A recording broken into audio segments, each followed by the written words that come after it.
Assalamualaikum warahmatullahi wabarakatuh. Perkenalkan, kami peserta Latsar BPSDMD Provinsi Kalimantan Selatan Angkatan 37 kelompok 4.2. Adapun anggota kelompok terdiri dari Wulan Galuh Permani sebagai ketua, Nana Firliana, Luvita, Andika Gali Setiawan, serta Muhammad Rifki Menandang. Pada kesempatan kali ini, kami ingin menyampaikan tentang akuntabilitas dan nasionalisme. Selamat mendengarkan. Nah, yang pertama, di sini kita akan mendengarkan tentang akuntabilitas. Pernahkah kalian mendengar kata akuntabilitas?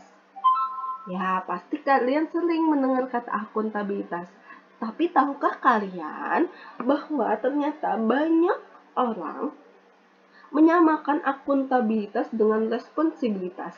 Padahal kedua konsep tersebut memiliki arti yang berbeda. Responsibilitas adalah kewajiban untuk bertanggung jawab, sedangkan akuntabilitas adalah kewajiban pertanggungjawaban yang harus dicapai. Akuntabilitas sendiri merujuk pada kewajiban setiap individu, kelompok, atau institusi untuk memenuhi tanggung jawab yang menjadi amanahnya. Amanah seorang ASN adalah menjamin terwujudnya nilai-nilai publik. Nilai-nilai publik yang dimaksud tersebut antara lain yang pertama, mampu mengambil pilihan yang tepat dan benar ketika terjadi konflik kepentingan antara kepentingan publik dengan kepentingan sektor, kelompok, dan pribadi. Memiliki pemahaman dan kesadaran untuk menghindari dan mencegah keterlibatan ASN dalam politik praktis yang memperlakukan warga negara secara sama dan adil dalam penyelenggaraan pemerintahan dan pelayanan publik, serta menunjukkan sikap dan perilaku yang konsisten dan dapat diandalkan sebagai penyelenggara pemerintahan. Adapun aspek-aspek akuntabilitas ini, yang pertama, akuntabilitas adalah sebuah hubungan. Yang kedua, akuntabilitas berorientasi kepada hasil di mana hasilnya berupa perilaku aparat pemerintah yang bertanggung jawab, adil, dan inovatif. Kemudian, akuntabilitas membutuhkan adanya laporan. Laporan yang dimaksud di sini adalah laporan kinerja. Ya, kemudian aspek yang berikutnya adalah akuntabilitas memerlukan konsekuensi, dan yang terakhir aspek akuntabilitas adalah akuntabilitas memperbaiki kinerja. Nah, akuntabilitas ini tidak akan mungkin terwujud apabila tidak ada alat akuntabilitas. Di Indonesia pada saat ini, alat akuntabilitas yang ada adalah perencanaan strategis, kontrak kinerja, dan laporan kinerja.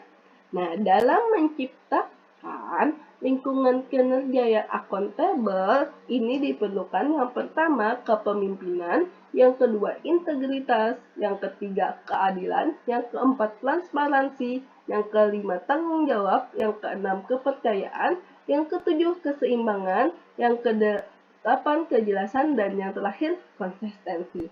Nah, kesembilan hal ini perlu ada di lingkungan kinerja agar lingkungan kerjanya tercipta akuntabel.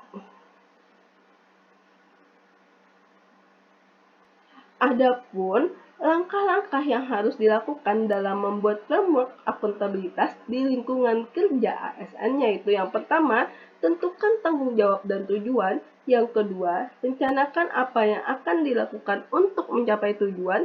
Yang ketiga, lakukan implementasi dan monitoring kemajuan. Yang keempat, berikan laporan secara lengkap serta berikan evaluasi dan masukan perbaikan. Nah, sekarang itu dari tentang lingkungan kerja.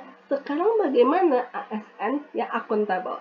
ASN yang akuntabel adalah ASN yang mampu mengambil pilihan yang tepat ketika terjadi konflik kepentingan, tidak terlibat dalam politik praktis, melayani warga secara adil, dan konsisten dalam menjalankan tugas dan fungsinya.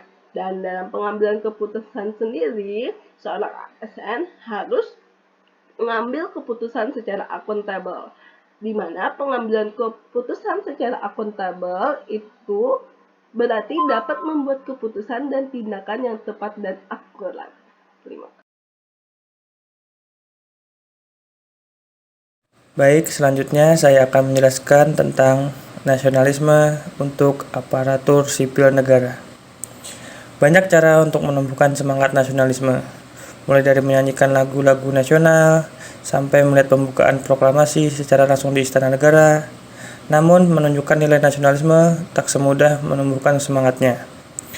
Menunjukkan nilai nasionalisme harus didahului dengan pemahaman tentang nasionalisme itu sendiri.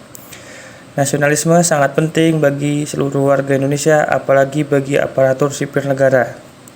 Aparatur sipil negara dituntut untuk memiliki nasionalisme Pancasila, yaitu pandangan atau paham kecintaan manusia Indonesia terhadap bangsa dan tanah airnya, yang didasarkan pada nilai-nilai Pancasila.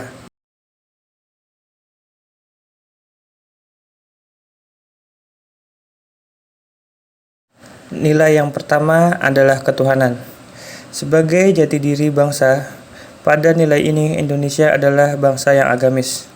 Kemudian, nilai ketuhanan ini dapat diwujudkan secara nyata dalam perilaku sehari-hari aparatur sipil negara, seperti religius, toleran, etos kerja, transparan, tanggung jawab, amanah, percaya diri, dan jujur. Nilai yang kedua adalah kemanusiaan. Sebagai jati diri bangsa, pada nilai ini Indonesia adalah bangsa yang menghormati hak asasi manusia. Hal tersebut dapat ditunjukkan dengan masyarakat yang berperilaku adil dan menghormati hak asasi orang lain. Dalam konteks perilaku aparatur sipil negara, kita dapat melihat wujud nyata ini melalui perilaku aparatur sipil negara yang humanis, tenggang rasa, persamaan derajat, saling menghormati, dan tidak diskriminatif. Nilai yang ketiga ialah persatuan. Sebagai jati diri bangsa, pada nilai ini Indonesia adalah bangsa yang cinta tanah air. Hal tersebut dapat ditunjukkan dengan masyarakat yang siap sedia membela negara, siap sedia membela kehormatan bangsa, dan siap sedia menjaga kesatuan dan persatuan. Dalam konteks perilaku aparatur sipil negara, kita dapat melihat wujud nyata ini melalui perilaku aparatur sipil negara yang cinta tanah air, rela berkorban, menjaga ketertiban, mengutamakan kepentingan publik, dan gotong royong. Nilai yang keempat ialah kerakyatan. Sebagai jati diri bangsa, pada nilai ini Indonesia adalah bangsa yang demokratis. Hal tersebut dapat ditunjukkan dengan masyarakat yang tidak mau menang sendiri, tidak ngotot, tidak menghalalkan segala cara, tidak berbuat yang merugikan orang atau kelompok lain.